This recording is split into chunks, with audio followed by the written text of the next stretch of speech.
A medianoche, en una terminal de aeropuerto desierta, un padre soltero y exhausto dormitaba junto a una mujer misteriosa.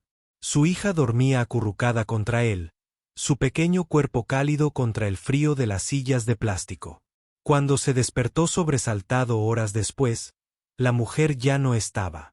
Pero en el bolsillo de su chaqueta había una placa del FBI junto con una nota con números que no reconoció. Esta no es solo una noche extraña en un aeropuerto. Se trata de cómo un padre soltero anónimo se convirtió en el blanco de vigilancia y falsas acusaciones, pero finalmente ayudó a desmantelar una red de corrupción federal.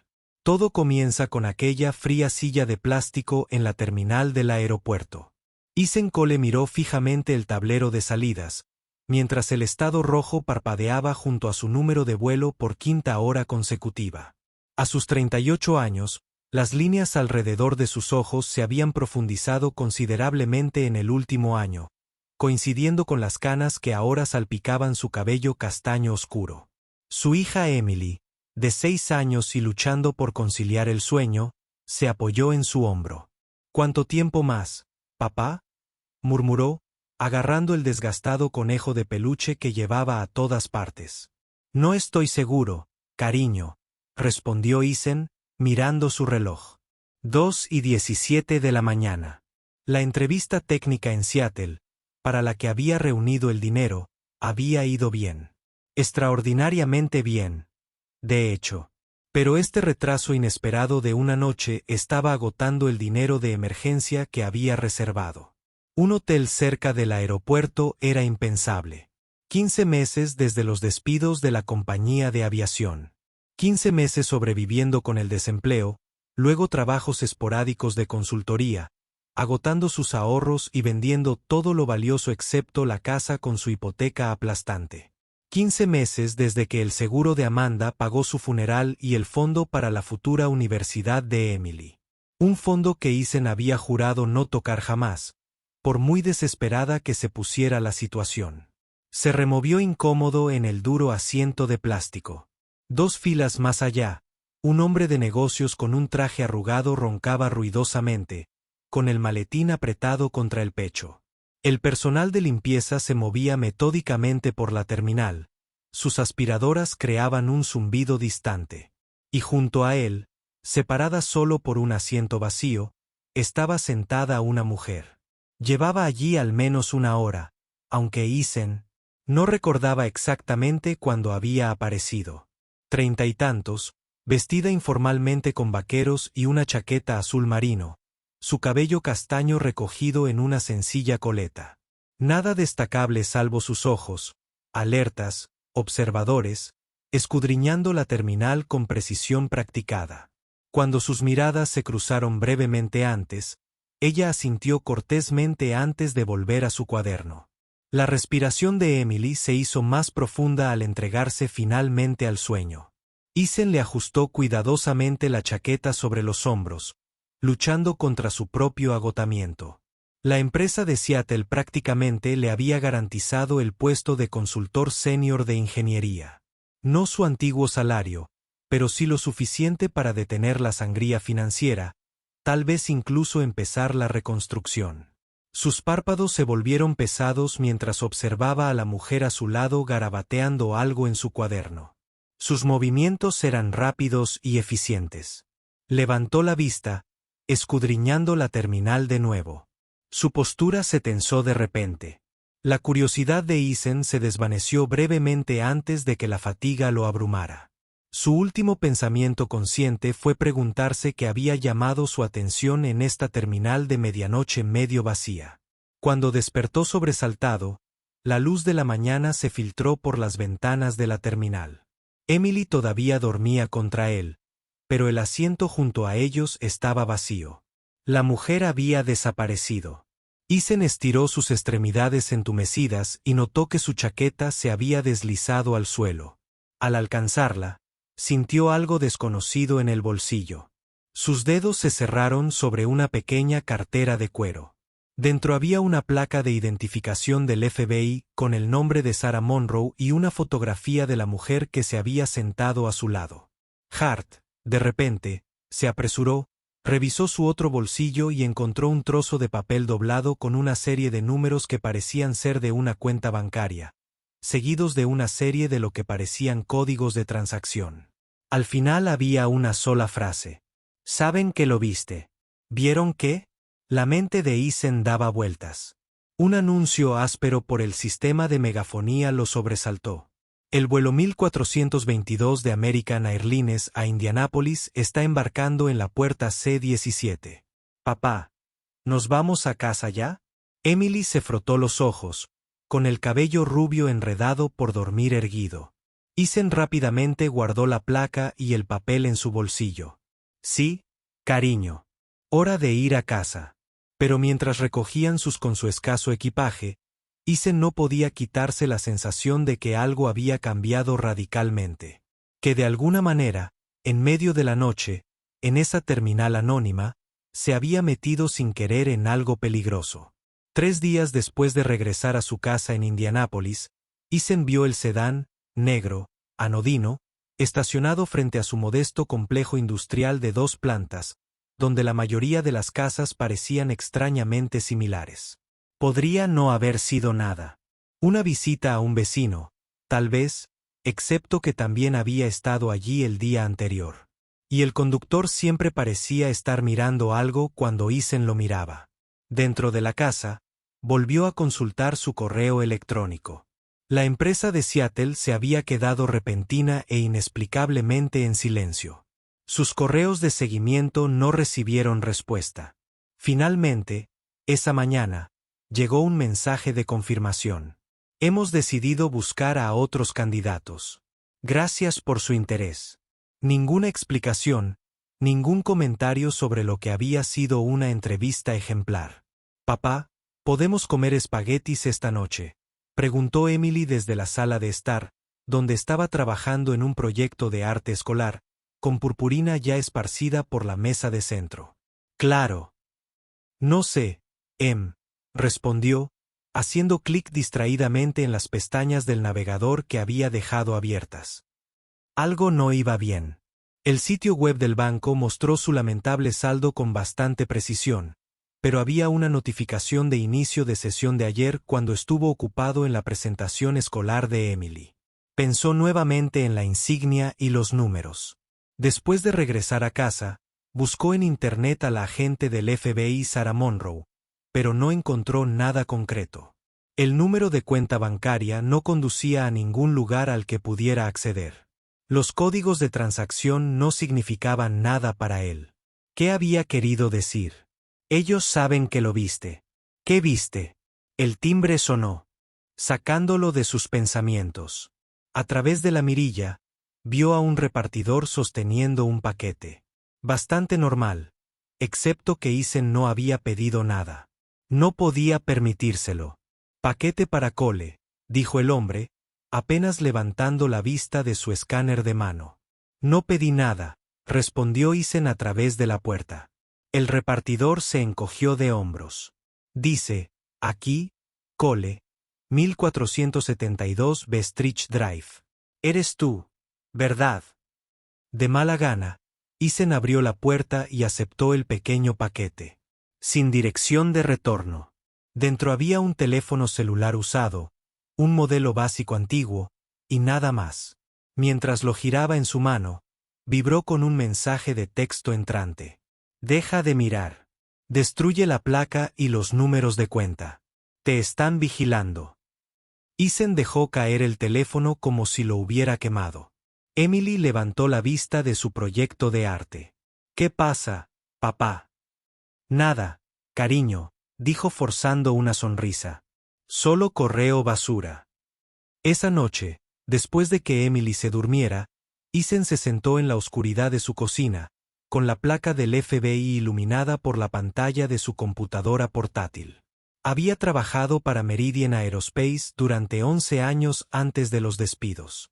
Ingeniero de sistemas senior especializado en sistemas de alerta de emergencia para aeronaves comerciales. Nada clasificado, nada que pueda atraer la atención del FBI. Su teléfono sonó y su teléfono habitual mostraba una llamada desconocida. Hola, respondió con cautela. Señor Cool. La voz era masculina, suave y autoritaria. No nos hemos presentado, pero creo que tienes algo que no te pertenece. La boca de Eisen se secó. ¿Quién es? ¿Una parte interesada? Entiendo que recientemente le entrevistaron en Seattle. Credenciales impresionantes. Sería una pena que potenciales empleadores descubrieran ciertas irregularidades en su historial laboral. ¿De qué estás hablando? No existen irregularidades. No. La voz permaneció tranquila. La firma que autoriza la elusión de los sistemas de alerta secundaria en el proyecto M80 dice lo contrario. Su firma, señor Cole. A Eisen se le heló la sangre. El proyecto M80, un avión regional que había experimentado una serie de fallos de sistema no críticos después de su despliegue. Nada catastrófico, pero suficiente para desencadenar investigaciones internas. Había formado parte del equipo que certificó los sistemas de alerta, pero nunca había autorizado ninguna evasión. Nunca firmé eso, dijo Eisen con firmeza. La documentación sugiere lo contrario, pero todo esto puede desaparecer. Simplemente devuelva lo que le dejaron por error y olvide lo que pasó por el bien de su hija. La mención de Emily le heló las venas. No se atreva a amenazar a mi hija. Nada de amenazas, señor Cole. Simplemente estoy resaltando lo que está en juego. Emily está en primer grado ahora, ¿verdad? La clase de la señora Henderson disfruta del columpio durante el recreo. La línea se cortó, dejando a Eisen temblando de rabia y miedo. Habían estado observando a Emily. El sedán negro, la oferta de trabajo rechazada, el correo electrónico pirateado. Todo estaba relacionado con lo que sea que Sarah Monroe le había metido en el bolsillo. A la mañana siguiente, dejó a Emily en la escuela y la observó hasta que estuvo a salvo dentro del edificio. Luego condujo hasta la biblioteca pública, 3 pueblos más allá, donde podía usar una computadora que no estuviera conectada a su red doméstica. Su antiguo colega, Marcus Webb, respondió al tercer timbre. Eisen, tío, hace una eternidad. ¿Cómo estás? Marcus todavía trabajaba en seguridad en el Aeropuerto Internacional de Indianápolis, el mismo aeropuerto donde había conocido al misterioso agente del FBI. Marcus, necesito un favor. Uno grande. Dilo, dijo Marcus sin dudarlo. Habían sido amigos mucho antes de ser colegas. De vuelta a los días de universidad. Necesito ver imágenes de seguridad de hace 3 noches. Terminal C cerca de las puertas 15 a 20. Una pausa. Eisen, sabes que no puedo simplemente decir por favor. Marcus. Se trata de la seguridad de Emily. Creo que nos están observando. Otra pausa más larga. Encuéntrame después de mi turno. 20 horas. El restaurante en Coldwater Road.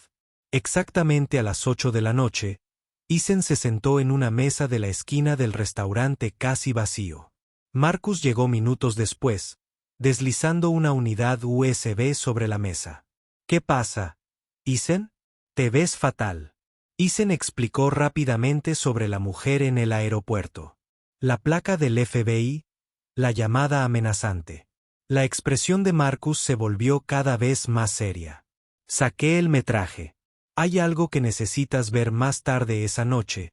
En el apartamento de Marcus, revisaron las imágenes de seguridad. Allí estaba ella, Sarah Monroe, sentada junto a Eisen y Emily, que estaban dormidos. El ángulo de la cámara la mostró escribiendo ocasionalmente en su cuaderno y escaneando constantemente la terminal. A las 3:42 de la mañana, se puso rígida, mirando directamente a algo fuera de cámara. Rápidamente metió su cuaderno en su bolso, escribió algo en un pequeño trozo de papel y lo colocó cuidadosamente en el bolsillo de la chaqueta de Eisen junto con lo que parecía ser su placa. ¿Puedes ver lo que la asustó? Eisen preguntó. Marcus avanzó rápidamente un poco. Allí, esos 2 hombres entrando a la terminal. 2 hombres con trajes oscuros caminaron con determinación a través del control de seguridad, escaneando el área de asientos. Para entonces Sarah ya se estaba alejando, moviéndose sin prisa hacia los baños. Ella nunca regresó a la zona de asientos. Pasé su nombre por nuestro sistema, dijo Marcus en voz baja. Sarah Monroe es una verdadera agente del FBI o lo fue. Ella figura como en licencia administrativa durante las últimas 3 semanas. ¿Por qué un agente del FBI que estaba de licencia me daría su placa y su número de cuenta? Eisen murmuró. No lo sé, pero esos hombres no eran de seguridad del aeropuerto ni de la policía local. Sin identificación, no es necesario registrarse en nuestro mostrador de seguridad. Eisen sintió que las paredes se cerraban. Están vigilando mi casa. Mencionaron a la maestra de Emily y sus hábitos en el patio de recreo. La expresión de Marcus se endureció. Quédense aquí esta noche los dos. Yo arreglaré la habitación de invitados. Ahí está Mar. No puedo involucrarte en esto. Ya lo tienes, respondió Marcus. Además tengo algo más que mostrarte. Sacó un boletín interno que había circulado entre el personal de seguridad del aeropuerto 2 semanas antes. Un aviso federal sobre Sarah Monroe, describiéndola como potencialmente inestable y que está llevando a cabo investigaciones no autorizadas. El boletín instruía al personal a informar cualquier avistamiento, pero a no acercarse. Sea lo que sea que esté investigando, dijo Marcus, alguien poderoso quiere cerrarlo. Más tarde esa noche, incapaz de dormir, Eisen buscó en Internet alguna mención al proyecto MAD y a las fallas del sistema. La mayor parte de la información era técnica, enterrada en foros de aviación y boletines de mantenimiento. Pero un hilo le llamó la atención. Un piloto cuestiona por qué ciertos indicadores de precaución habían sido reclasificados de alertas primarias a secundarias en los sistemas de la cabina. Las respuestas fueron técnicas, citando estándares de certificación y protocolos de redundancia. Pero un comentario enterrado en lo profundo del hilo, de un usuario llamado Phoenix Racing, se destacó. Sigue el dinero de la certificación. Estas reclasificaciones ocurrieron después de la firma de los contratos. Pregúntese por qué los mejores ingenieros de Meridian de repente obtuvieron ascensos después del accidente del M80. Eisen se quedó mirando la pantalla y sintió una creciente sensación de malestar en el estómago. Nunca recibió un ascenso después del proyecto M80. De hecho, lo habían trasladado a una división completamente diferente. Supuestamente un movimiento lateral, pero en realidad una degradación. Había asumido que se trataba de política de oficina, pero ahora revisó sus viejos archivos de trabajo almacenados en un disco duro externo que había conservado después del despido. La mayoría eran especificaciones técnicas inocuas, notas de reuniones, cronogramas de proyectos, pero una carpeta contenía correos electrónicos que había archivado durante la fase final de certificación M80. Al releerlos ahora, se dio cuenta de algo que había pasado por alto antes. Su supervisor hizo referencia repetidamente a la documentación de aprobación actualizada que Eisen supuestamente presentó. Documentación que no recordaba haber creado. A la mañana siguiente, llamó a la única persona que podría tener respuestas, su exasistente administrativa, Diane Miller. Eden. Su voz sonaba sorprendida pero cálida. ¿Cómo estás? ¿Cómo está la pequeña Emily? Estamos aguantando. Diane. Escucha, necesito preguntarte algo sobre el proyecto M80. Una pausa. No estoy seguro de si debería estar discutiendo eso. Por favor, Diane. ¿Recuerda alguna documentación de aprobación que presenté durante la certificación final? Específicamente sobre las clasificaciones del sistema de alerta. Una pausa más larga. No enviaste esos, Eisen. El señor Richardson me hizo prepararlos con su firma electrónica. Dijo que estaban abrumados y que lo habían aprobado verbalmente. Richardson, el jefe de la división, que más tarde recibió una vicepresidencia. ¿Te pareció extraño? En ese momento, no. Pero ella dudó. Después de lo que pasó con esas fallas del sistema y luego tu reasignación, me pregunté. Gracias, Diane. Has sido de gran ayuda. Eisen, ten cuidado. Hace unas semanas hubo investigadores federales haciendo preguntas sobre esas certificaciones. Una mujer del FBI. Después de irse, Richardson hizo que seguridad la escoltara afuera, diciendo que estaba acosando al personal sin la debida autorización. Una mujer del FBI, Sarah Monroe. Las piezas comenzaban a alinearse, formando una imagen que Eisen no quería ver. Documentación de seguridad falsificada.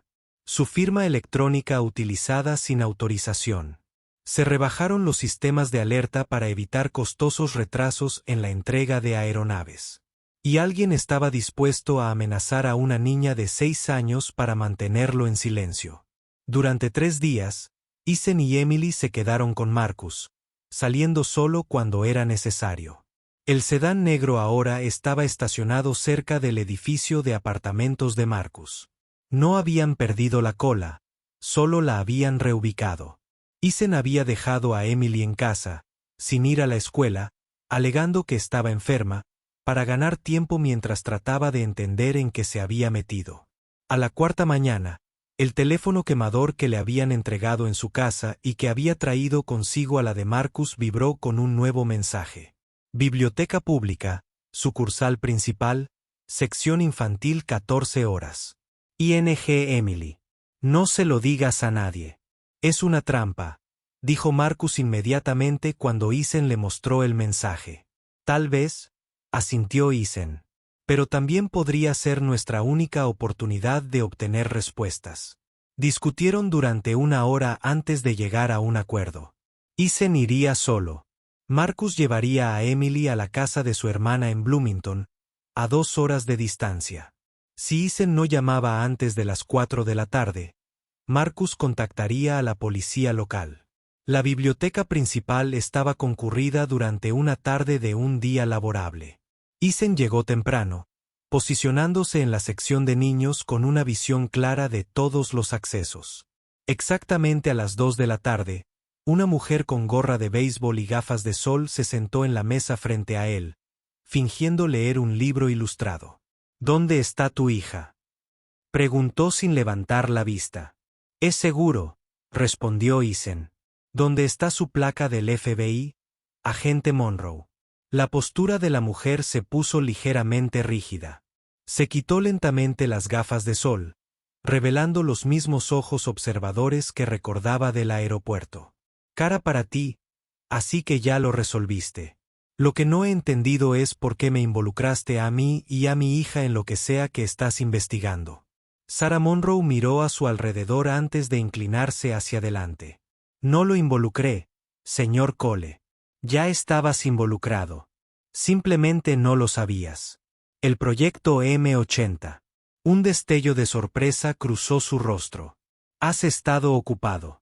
Me han amenazado y me han seguido. Mi hija ha sido amenazada. Yo a eso le llamaría motivación. Sarah asintió. Lo siento por eso. No se suponía que pasara de esta manera. Ella deslizó una carpeta delgada sobre la mesa. Es por eso que me acerqué a usted. En el interior había copias de los documentos de certificación de los sistemas de alerta M80. Documentos que llevan la firma de Eisen autorizando la reclasificación de advertencias críticas a estado secundario. Nunca firmé esto, dijo de inmediato. Lo sé. Su voz era tranquila pero segura. Por eso he pasado 6 meses investigando quién lo hizo. Explicó que había estado trabajando en la unidad de corrupción pública del FBI, inicialmente investigando contribuciones de campaña de ejecutivos aeroespaciales a miembros clave de comités del Congreso. Pero la pista había llevado a algo más grave. Falsificación sistemática de certificaciones de seguridad, millones en pagos al exterior y una red de funcionarios dispuestos a hacer la vista gorda. Los fallos del M80 fueron menores, pero expusieron un patrón, continuó. Meridian tiene otros 5 modelos de aeronaves certificados mediante el mismo proceso fraudulento. Si alguno de ellos sufriera fallos catastróficos, cientos podrían morir, concluyó Eisen. Las implicaciones lo golpearon con fuerza. Exactamente. Pero hace 3 semanas, mi investigación fue cerrada repentinamente, mis archivos confiscados, mis credenciales suspendidas. Como seguí investigando, me pusieron en licencia administrativa. Su expresión se endureció. Alguien muy poderoso no quiere que esto se exponga. ¿Por qué me dio su placa? ¿Por qué los números de cuenta? La placa era del seguro. Prueba de que me acerqué a usted como agente del FBI, no como una conspiranoica cualquiera. Los números de cuenta son la ruta de pago en el extranjero a altos ejecutivos de Meridian y 2 funcionarios de la FAA. Se inclinó hacia adelante. Necesitaba a alguien con credibilidad técnica que pudiera verificar el fraude de certificación. Alguien cuyo nombre figuraba en los documentos, pero a quien creía inocente. ¿Cómo podía saber que no estaba involucrada? Porque lo degradaron después y luego lo despidieron. Todos los culpables recibieron ascensos y bonificaciones. Lo miró directamente a los ojos. Y como he aprendido a leer a la gente, señor Cole, estaba agotado en ese aeropuerto, preocupado por su hija, pero no dejaba de darle sus bocadillos a una anciana 3 asientos más allá. Los ingenieros corruptos no comparten su última barra de granola. A pesar de todo, Eason casi sonrió ante la observación. No puedo hacer público esto, dijo. Están observando a Emily. Tienen miedo, señor Cole. Encontré a un denunciante dentro de Meridian. Alguien dispuesto a hablar. A la mañana siguiente, murió en un allanamiento de morada. Fue entonces cuando se cerró mi investigación. La implicación era clara. Esta gente eliminaría a cualquiera que los amenazara. ¿Qué quiere de mí? Verificación técnica. Entiendo los sistemas. Usted entiende el proceso de certificación. Juntos, podemos construir un caso demasiado sólido para ignorarlo, incluso para mis superiores comprometidos. ¿Y poner a mi hija en peligro? No. La expresión de Sara se suavizó. Su hija ya está en peligro, señor Cole. Mientras tenga esos números de cuenta y sepa lo que significan, es una amenaza. Ya han demostrado que están dispuestos a usar a Emily para controlarlo. La verdad de sus palabras caló hondo. No había vuelta atrás. Si lo ayudo, ¿cuál es su plan? Construir un caso irrefutable. Llevarlo ante un juez federal de confianza y a la prensa simultáneamente. Demasiado público, demasiado rápido para que lo encubran. Eason consideró sus opciones. No había muchas. Necesito. Primero lleva a Emily a un lugar seguro, donde no puedan encontrarla. Sara asintió. Puedo ayudar con eso. Todavía tengo amigos, incluso dentro de la agencia. Mientras se preparaban para irse por separado, Sara le entregó otro teléfono desechable. Una cosa más que debes saber, dijo. Richardson no solo fue ascendido después del proyecto M80. El mes pasado, fue nombrado miembro del Comité de Supervisión de la Administración Federal de Aviación. La corrupción iba más allá de una sola empresa. Había infectado el propio sistema regulatorio. 24 horas, dijo Eason. Pongo a Emily a salvo, luego construimos tu caso. Pero al salir de la biblioteca, Eason vio el sedán negro al otro lado de la calle. El conductor hablaba por radio, con la mirada fija en la entrada de la biblioteca. Se les estaba acabando el tiempo. Emily estaba escondida a salvo en la cabaña de vacaciones de la hermana de Marcus en el norte de Michigan. Sin rastro digital, sin conexión con Eason ni Marcus. Habían necesitado 3 cambios de coche y una última aproximación a pie por el bosque para asegurarse de que no lo siguieran.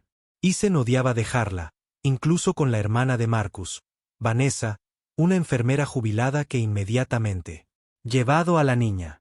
Pero Emily estaba más segura allí que cerca de él. Durante 2 días, Eason y Sara trabajaron desde una habitación de motel pagada en efectivo, recopilando pruebas. Sara tenía copias de correos electrónicos, transferencias bancarias y memorandos internos que había recopilado antes de ser suspendida. Eason aportó su experiencia técnica, identificando exactamente cómo se había comprometido el proceso de certificación y explicando las posibles consecuencias en términos comprensibles para cualquiera. El público piensa que la certificación de aviones es un asunto de blanco y negro, seguro o inseguro, explicó Eason mientras anotaba diagramas técnicos. Pero en realidad se trata de la evaluación y categorización de riesgos. Al reducir estas alertas de primarias a secundarias, redujeron los costos de fabricación y acortaron los ciclos de prueba en meses. ¿Cuánto ahorraron?, preguntó Sara. Sus aviones tal vez $500,000 en toda la flota. Decenas de millones. Y si ocurriera una emergencia real que estas alertas reducidas deberían haber detectado, la expresión de Eisen era sombría. Los pilotos tendrían menos tiempo de advertencia. En situaciones críticas, eso podría marcar la diferencia entre un aterrizaje de emergencia y un accidente. Trabajaron toda la noche creando un expediente completo que conectaba cada punto desde él. Desde firmas falsificadas hasta pagos en el extranjero, desde la captura regulatoria hasta los testigos amenazados. Al tercer día, contactaron a Jordan Maxwell, periodista de investigación del Washington Post, quien previamente había expuesto la corrupción en la contratación de defensa a través de un servicio de mensajería encriptada. Organizaron una reunión en un parque público de Chicago, a medio camino entre Indianápolis y Washington. La reunión fue breve pero productiva. Maxwell revisó sus pruebas con la mirada experta de alguien que ya había visto a malversadores corporativos. «Esto es explosivo», dijo finalmente. «La corrupción llega hasta la propia FAA». «¿Pero por qué acudir a mí en lugar del Departamento de Justicia?» «Porque no sabemos hasta dónde llega la corrupción», explicó Sara. «Mis propios superiores me silenciaron. Necesitamos que esta historia sea pública antes de que puedan volver a enterrarla». Maxwell accedió a publicarla, pero les advirtió sobre las posibles represalias. «Esta gente tiene recursos e influencia. Una vez que esto salga a la luz, te atacarán con todo lo que tienen». «Lo sabemos», dijo Eisen. «Por eso necesitamos que esto se difunda de inmediato. No podrán anular ninguna investigación silenciosa. Sincronicen sus relojes». En 48 horas, Maxwell publicaría su denuncia en línea e impresa.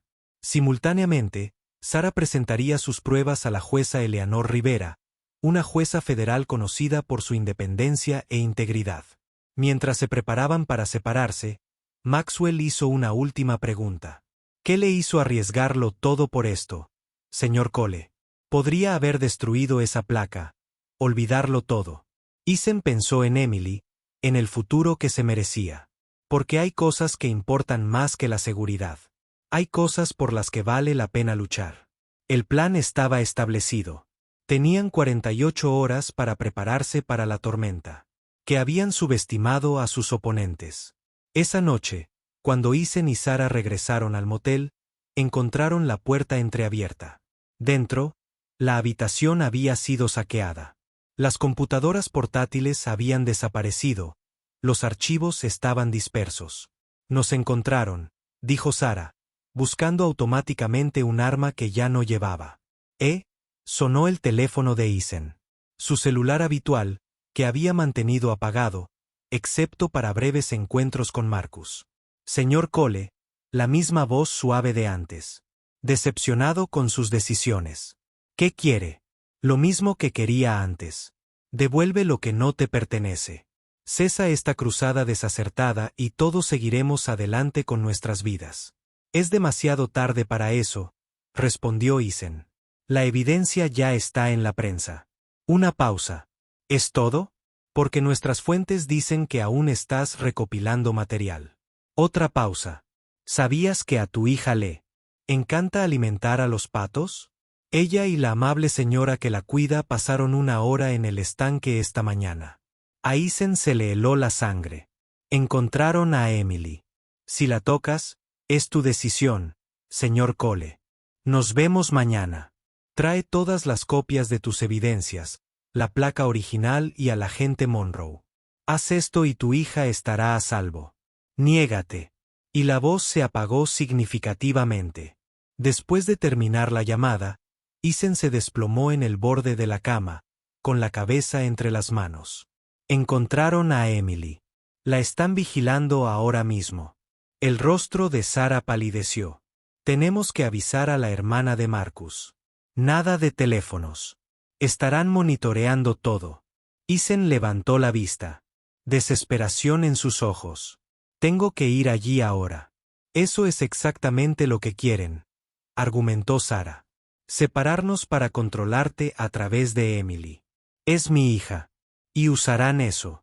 Escúchame. Si te presentas allí, se los llevarán a ambos. Nuestras pruebas desaparecerán y nadie sabrá jamás qué pasó. Isen se levantó bruscamente, agarrándose la chaqueta. No voy a hablar de esto. Me voy. Sara le bloqueó el paso. Hay otra manera. La conferencia de seguridad aérea es mañana en Chicago. Richardson estará allí junto con funcionarios de la FAA y ejecutivos de la industria. Maxwell aún puede publicar la historia, pero aceleramos el cronograma. Y Emily, contactamos a Maxwell ahora, le pedimos que envíe un fotógrafo a la cabaña, alguien que pueda sacar a Vanessa y Emily sanas y salvas mientras documenta cualquier intento de detenerlas. Era un plan desesperado, pero era mejor que caer en una trampa evidente. Isen aceptó a regañadientes. Maxwell, comprendiendo la urgencia, envió de inmediato a un colega de confianza que vivía cerca de la cabaña de Michigan. Mientras tanto, Isen y Sara condujeron durante la noche hacia Chicago, donde se celebraba el Simposio Internacional de Seguridad Aérea. Una reunión de los mismos funcionarios implicados en su investigación. Al amanecer, recibieron la confirmación de que el fotógrafo había llegado a la cabina y había evacuado en secreto a Emily y Vanessa. Estaban a salvo, rumbo a un lugar seguro que Maxwell había dispuesto. Con su hija fuera de peligro inmediato, Isen podía concentrarse en la tarea en cuestión. Maxwell había acordado publicar la historia en línea al mediodía, justo en medio del discurso inaugural de Richardson sobre el futuro de la regulación de la seguridad aérea. Sara tenía una última carta que jugar. Contactó con su mentor en el FBI, la persona que la había reclutado para la unidad de corrupción pública años antes. Tras escuchar su testimonio, él accedió a reunirse con ellos en la conferencia con un pequeño equipo de agentes de su confianza personal. Todo estaba en su lugar. Ahora solo quedaba activar la trampa. El gran salón de baile del Hotel Chicago Lakefront bullía de actividad con cientos de profesionales de la industria de la aviación tomando café. Al frente de la sala, un podio estaba listo para que Edward Richardson, ahora comisionado adjunto de seguridad aérea de la FAA, pronunciara su discurso inaugural. Isen y Sara entraron sigilosamente. Por separado, cada uno con copias de sus pruebas en sobresellados. Habían acordado con Maxwell transmitir en vivo el enfrentamiento en la página web del Washington Post, coincidiendo con la publicación de su artículo de investigación. Exactamente a las 11:45 de la mañana, Richardson subió al escenario entre un cortés aplauso. Alto, de cabello canoso, con el porte seguro de alguien acostumbrado a la autoridad, ajustó el micrófono y sonrió a la multitud reunida. Distinguidos colegas, invitados de honor, hoy nos reunimos para debatir el futuro de la seguridad aérea, un futuro basado en la confianza, la transparencia y la innovación tecnológica. Desde su posición cerca de la pared del fondo, Isen observaba al hombre que había destruido su carrera y ahora amenazaba a su hija. La rabia que sentía se vio atenuada por algo más fuerte, la determinación. Sara estaba ubicada más cerca del escenario, vestida con un atuendo formal que la ayudaba a mimetizarse con la multitud. Sus miradas se cruzaron brevemente al otro lado de la sala. Un sutil asentimiento confirmó que el fotógrafo de Maxwell había llevado a Emily y Vanessa a la casa segura. El artículo del Washington Post estaba listo para publicarse. Richardson continuó, con una voz resonante de sinceridad practicada. Seguridad. Siempre ha sido el norte de nuestra industria, guiando cada decisión, cada innovación, cada proceso de certificación. Isen no pudo evitar maravillarse ante la hipocresía de aquel hombre. Mientras Richardson ensalzaba las virtudes de los rigurosos estándares de seguridad, Isen se movió silenciosamente entre la multitud hacia el escenario. Sara hizo lo mismo desde su posición, por lo que me complace anunciar una nueva iniciativa para agilizar los procedimientos de certificación que mantendrá nuestro estándar de oro en seguridad y reducirá los retrasos burocráticos. Precisamente al mediodía, sonó un timbre desde docenas de teléfonos en todo el salón de baile al activarse la alerta del Washington Post. La confusión se apoderó del público mientras los asistentes miraban sus pantallas. Richardson titubeó a mitad de frase, al notar la perturbación. Antes de que pudiera recuperarse, Eason dio un paso al frente. Señor Richardson, estos procedimientos agilizados incluirían la falsificación de las firmas de los ingenieros en las certificaciones de seguridad. Un murmullo de asombro recorrió la multitud. El personal de seguridad a lo largo de la pared se irguió, moviendo las manos hacia las armas ocultas. La sonrisa practicada de Richardson permaneció fija, aunque su mirada se endureció. Me temo. Responderemos preguntas después de la presentación. Señor, tengo copias de los documentos de certificación de la aeronave M-80, continuó Eason, y su voz resonó por el salón, ahora silencioso. Documentos con mi firma electrónica que autorizan reducciones de seguridad que nunca aprobé. Sara avanzó, mostrando su placa del FBI. Y tengo registros de pagos en el extranjero a funcionarios de la FAA tras esas certificaciones. Pagos a una cuenta que usted controla, comisionado Richardson. La fachada de Richardson se quebró momentáneamente antes de recuperar la compostura. Seguridad, por favor, retiren a. Mucho mayor. Historia. Los teléfonos con cámara grabaron desde todos los ángulos mientras Richardson era escoltado fuera del escenario. Pero el momento más contundente llegó cuando uno de los asociados de Richardson, el jefe de certificación de Meridian Aerospace, intentó escapar, solo para ser interceptado por agentes del FBI que se habían apostado en todas las puertas. Tenemos una orden judicial para sus dispositivos y documentos, anunció Brennan a la multitud atónita. Esta investigación ahora abarca conspiración criminal, fraude y puesta en peligro. En la confusión, Eason se encontró cara a cara con Richardson mientras los agentes se preparaban para llevárselo. Lo has destruido todo, susurró Richardson. No tienes ni idea de con quién estás tratando. Eason lo miró fijamente. Sé exactamente con quién estoy tratando. Un hombre que priorizaba las ganancias sobre las vidas, incluidas las de mis hijas.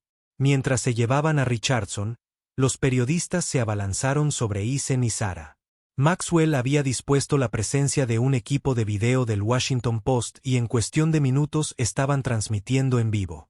Sara, con sus credenciales del FBI restauradas gracias a la intervención de Brennan, explicó el origen de la investigación. Eason proporcionó los detalles técnicos en un lenguaje claro y accesible, explicando cómo las certificaciones falsificadas comprometieron los sistemas de seguridad de varios modelos de aeronaves actualmente en servicio. No se trata de infracciones abstractas, declaró ante las cámaras. Cada vez que un avión M-80 o similar despega con estos sistemas comprometidos, los pasajeros vuelan con menos protecciones de seguridad de las prometidas que las que exigen las regulaciones federales. La transmisión en vivo alcanzó a cientos de miles de espectadores en la primera hora. Al anochecer, todas las principales cadenas cubrían la historia. El Departamento de Justicia anunció una investigación exhaustiva sobre la captura regulatoria en la FAA. Las aerolíneas comenzaron a dejar en tierra las aeronaves afectadas a la espera de las revisiones de seguridad. En una habitación de hotel segura al otro lado de la ciudad, Eason finalmente se reunió con Emily, abrazándola con fuerza mientras las lágrimas corrían por su rostro. «Papá, ¿estás triste?», preguntó ella, secándole la mejilla con su pequeña mano. «No, cariño», respondió él, con la voz cargada de emoción. «Son lágrimas de alegría. Lágrimas de felicidad». Por encima del hombro de Emily, se encontró con la mirada de Sara. Ella estaba en la puerta, observando su reencuentro con una mezcla de alivio y algo más profundo. Una conexión forjada a través del peligro y el propósito compartidos. La investigación apenas comenzaba. Habría declaraciones, testimonios, posiblemente incluso juicios donde Eason tendría que relatar cómo se había usado indebidamente su firma. Pero por primera vez en meses, quizás incluso desde la muerte de Amanda, sintió una sensación de esperanza. La justicia, una vez puesta en marcha, tenía su propio impulso. Un año después, el pequeño pueblo de Lac Sayud, Michigan, se transformó en verano. Las casas de vacaciones vacías del invierno se llenaron de residentes temporales. El puerto deportivo bullía de actividad, y la heladería local tenía colas que se extendían hasta la manzana. Ethan se sentó en un banco con vistas al puerto, observando a Emily alimentar a los patos con intensa concentración, partiendo con cuidado cada rebanada de pan en pequeños bocados. A los 7 años, se había adaptado a su nueva vida con la resiliencia que suelen mostrar los niños, haciendo amigos en su nueva escuela, uniéndose al equipo de fútbol local, hablando con menos frecuencia de los hombres malos que una vez los habían amenazado. Las secuelas de lo que la prensa denominó el escándalo de la aviación de Meridian se habían desarrollado a lo largo de meses de investigaciones, audiencias en el Congreso y reformas regulatorias. Richardson y otros 7 ejecutivos habían sido acusados de múltiples cargos federales. 2 funcionarios de la Fuerza Aérea habían renunciado en desgracia. Lo más importante, los sistemas de alerta de las aeronaves afectadas se habían mejorado, cerrando las brechas de seguridad que ponían en riesgo a los pasajeros. Para Ethan, la reivindicación había llegado con oportunidades inesperadas. Una organización sin fines de lucro que abogaba por la seguridad aérea le había ofrecido un puesto como director técnico, un trabajo que aprovechaba su experiencia en ingeniería y le permitía testificar en procedimientos en curso. El salario no era el que ganaba en Meridian's Peak, pero era suficiente para reconstruir una vida estable para Emily y para él. Se habían mudado a este pueblo junto al lago, en parte por seguridad, en parte por paz. Sarah lo había sugerido, pues conocía la zona de sus vacaciones de infancia. Tú decides.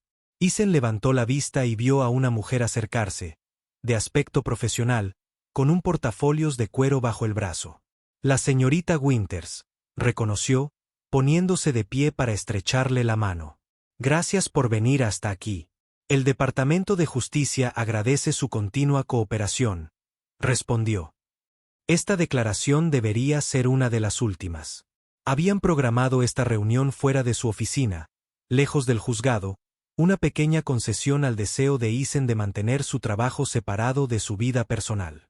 Durante casi una hora, discutieron los detalles técnicos del proceso de certificación, aclarando puntos para el próximo juicio del exdirector ejecutivo de Meridian. Al concluir, la señorita Winters dudó. Extraoficialmente, señor Cole, lo que usted y el agente Monroe hicieron fue notable. Mucha gente no habría tenido el coraje. Ethan miró a Emily, todavía concentrado en sus patos. Cuando tu hijo está amenazado, el coraje no es realmente una opción. Después de que el representante del Departamento de Justicia se fuera, Ethan volvió a observar a Emily. Estaba tan absorto que no notó que Sarah se acercaba hasta que ella se sentó a su lado en el banco. ¿Cómo te fue? Ella preguntó. Las preguntas técnicas habituales ya las he respondido una docena de veces antes. Él sonrió. ¿Cómo está Washington? Sarah había sido reintegrada al FBI con un ascenso y una distinción. La agencia, avergonzada por cómo se había suprimido su investigación legítima, le había creado un nuevo puesto de supervisión en la Unidad de Corrupción Pública. Viajaba con frecuencia entre Washington y las oficinas locales, pero de alguna manera siempre encontraba el camino de regreso a Lakeside. Eurocrática, política, se encogió de hombros, pero implementarán los nuevos protocolos de supervisión de la certificación el mes que viene, así que algo bueno saldrá de todo esto. Observaron a Emily en un cómodo silencio. La relación entre ellos había evolucionado lenta y cautelosamente. Ambos llevaban cicatrices. Ethan, por la muerte de Amanda y las amenazas a Emily. Sarah, por la traición de sus antiguos superiores y el peligro que había enfrentado. Ninguno se apresuró a tener un romance, pero algo innegable había crecido entre ellos. Sarah había alquilado una cabaña a solo 1 kilómetro de la casa de Ethan. Venía a cenar 2 veces por semana cuando estaba en la ciudad. Emily se había encariñado con ella, acribillándola a preguntas sobre ser agente del FBI, que Sarah respondía con paciente honestidad. Papá. Sarah, llamó Emily, corriendo hacia ellos con los zapatos mojados y una sonrisa de satisfacción. Los patitos. Comió directamente de mi mano. Qué bueno, dijo Ethan, haciéndose espacio entre ellos en el banco. Emily se apretujó, tomando automáticamente sus manos y la suya. El gesto, tan natural en ella, todavía sorprendió a Isen. Esta fácil aceptación de Sara en sus vidas. ¿Podemos tomar un helado?, preguntó Emily, esbozando su sonrisa más persuasiva. Después de cenar, respondió Isen, inmune tras años de crianza. Pero Sara está aquí. Es una ocasión especial. Sara se rió. Buen intento, pero en esto estoy del lado de tu padre. El exagerado suspiro de decepción de Emily no pudo ocultar su sonrisa. Está bien, pero yo elegiré la película esta noche. Trato hecho, aceptó Isen. Mientras caminaban de regreso a la casa, Emily saltando adelante, Sara habló en voz baja. La oficina me ofreció un puesto permanente en la oficina de campo de Detroit. Solo necesitaría estar en Washington una vez al mes. Isen la miró, leyendo el significado detrás de sus palabras. Detroit está a solo un par de horas de aquí. Estuvo de acuerdo ella, una pregunta en sus ojos. Él tomó su mano, un gesto simple que pareció trascendental. Creo que a Emily le gustaría tenerte cerca más a menudo. ¿Solo Emily? No, admitió. No solo Emily. Esa noche, después de que Emily se quedara dormida a mitad de la película elegida, Isen y Sara se sentaron en el porche con vista al lago. La noche de verano era cálida. Las estrellas se reflejaban en el agua quieta. ¿Alguna vez piensas en aquella noche en el aeropuerto?, Sara preguntó. ¿Cuán diferentes habrían sido las cosas si él hubiera estado sentado en otro lugar o si yo hubiera elegido a otra persona para acercarme? Isen consideró la pregunta. Solía pensar que era una pésima suerte verse arrastrado a algo tan peligroso. Ahora miró hacia la ventana donde la luz nocturna de Emily proyectaba un suave resplandor. Ahora, pienso que podría haber sido lo mejor que podría haber pasado, incluso con todo lo que pasaste. Esa noche se pusieron en marcha cosas que debían suceder. Era necesario exponer el fraude. El avión necesitaba ser reparado. Él se volvió hacia ella. Y necesitaba conocerte. Sara sonrió y la expresión suavizó sus rasgos habitualmente serios. Nunca planeé darte mi credencial. Sabes, fue una decisión que tomé en una fracción de segundo cuando vi a esos hombres entrar a la terminal. Pero al verte con Emily, lo protector que eras, incluso mientras dormías, supe que podía confiar en ti. Un instinto afortunado más de lo que crees. Dijo, el hombre que acaba de convertirse en mi nuevo supervisor me dijo ayer que sin las pruebas que recopilamos, sin la exposición pública, nunca habrían descubierto el encubrimiento. Había demasiadas personas poderosas involucradas. El peso de lo que habían logrado se asentó entre ellos. Cientos de aeronaves se volvieron más seguras. Funcionarios corruptos fueron destituidos de puestos de poder. Un sistema reformado. ¿Y ahora qué?, preguntó Isen. La pregunta abarcaba más que los procedimientos legales en curso. La mano de Sara encontró la suya en la oscuridad. No lo sé exactamente, pero me gustaría saberlo si usted lo desea. Su relación se desarrollaría a su propio ritmo. Ambos comprendían que no había necesidad de apresurar lo que se estaba construyendo entre ellos. Emily necesitaba estabilidad. Ambos necesitaban tiempo. Pero la conexión que se había formado durante esos días desesperados se había profundizado en algo que ninguno esperaba. 3 semanas después, Sara se mudó de su cabaña alquilada a una casa muy cerca de la de Isen y Emily. Lo suficientemente cerca como para estar presente en sus vidas, pero manteniendo el espacio que todos aún necesitaban. Emily la ayudó a desempacar, robando un cajón especial en la habitación de invitados de Sara para ella. Sus propias cosas para la pijamada. Isen continuó trabajando con la Organización de Seguridad Aérea, convirtiéndose en una voz respetada en la reforma continua de la industria. Sara formó un nuevo equipo en la oficina de Detroit, implementando las lecciones aprendidas del caso Meridian para proteger mejor a los denunciantes e investigar la corrupción corporativa. Los juicios y las audiencias continuaron, pero cada vez se sentían más como capítulos de una historia que llegaban a su fin, en lugar de amenazas inmediatas. La vida adquirió nuevos ritmos, nuevas alegrías, nuevos desafíos que no tenían nada que ver con el peligro ni la corrupción. En las frías tardes de invierno, cuando Emily dormía y la casa estaba en silencio, Isen a veces recordaba ese momento de medianoche en la terminal del aeropuerto. Como un solo encuentro había alterado la trayectoria de su vida. Como un momento de azar, un vuelo, un asiento vacío a su lado, finalmente lo habían llevado a la justicia, al propósito y a la posibilidad de un nuevo amor. A veces, el destino no llega con truenos, sino con la silenciosa colocación de una placa en el bolsillo de un hombre dormido. A veces, los momentos más anónimos se convierten en los que lo cambian todo. Isen había sido solo un padre durmiendo junto a su hijo esa noche, pero había despertado para convertirse en la persona que traería luz aún. Los rincones más oscuros de la industria. Y bajo esa luz, un futuro que ninguno de ellos podría haber imaginado.